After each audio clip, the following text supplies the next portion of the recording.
ሰላም እግዚአብሔር ከሁላችን ጋር ይሁን። በመጀመሪያ የፖስተታችሁ ሰዎች ስልክ ቁጥራችሁን ብታስቀምጡልን ጥሩ ነው። ግን ይቺ በምስሉ ላይ የምታዩት እህታችን የጎንደር ተወላጅ ናት። በሆነ ችግር ምክንያት ከአካባቢ ከቀየ ተፈናቅላ መቀሌ ውስጥ 3 ዓመት ሙሉ በነፃ እያሰሯት ይገኛሉ። ተባብላ የገባችው በ1000 ብር ነበረ። ግን እስካሁን 3 ዓመት ደሞዝም አልሰጧት። ከቤተሰብም ደውለው ስልክ አላገናኟትም። ቤተሰብ ያለችበትን ልጃቸው አያውቁም።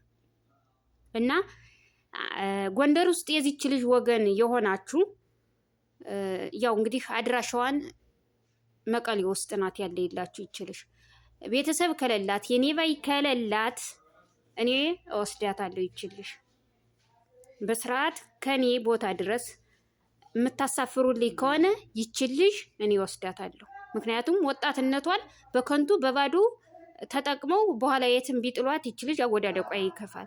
ገንዘብ መያዝ ያለበት በወጣትነት ዘመን ስለሆነ እንዴት በነፃ ፈጣሪያቸውን ከፈሩ የ3 ዓመት ደሞዟን ይስጧት፣ ካልፈሩ ልጅቱን በነፃነት አሳፍረው ወደ ጎንደር ይላኩልና እኛ ችግር የለብንም።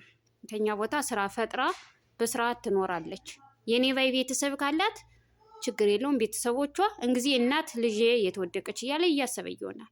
ከዛ ውጭ የኔ ባይ ቤተሰብ ከሌላት እኔ እወስዳታለሁ ይችልሽ